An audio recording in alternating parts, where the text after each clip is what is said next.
A little more than 3 weeks to go until Election Day, and the attack ads keep coming. Yeah, in fact, one of the latest levels some very serious and even expensive charges against Democratic gubernatorial candidate John Gregg.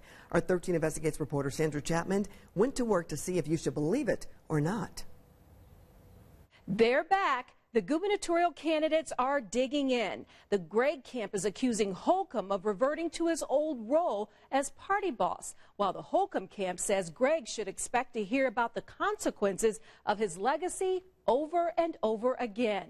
But should you believe it or not? Meet John Gregg, a former lobbyist who cut deals to represent companies. At the same time, he was Indiana's Speaker of the House. Gregg helped turn a $2 billion surplus into a massive deficit. No, you are not seeing double, but you may have seen an ad similar to this one. The RG PAC rolled out one in June when Pence was the Republican candidate for governor. Now it's the latest for Eric Holcomb for Indiana. No matter who is airing it, should you believe it or not? Weeks ago, we gave the surplus claims a yellow caution light. It still holds true.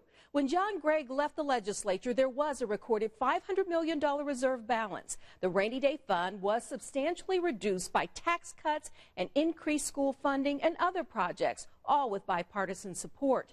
Gregg and the Republican minority leader at the time actually won national awards for their leadership through property tax relief. That yellow light goes red, though, for Holcomb's lobbyist while on the job implication. John Gregg, a former coal industry lobbyist prior to his political career, admits he did zoning work for a company constructing a power plant.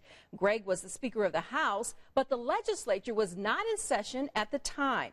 The work was for the troubled Enron Corporation, but there's no indication the company got anything more than other companies received.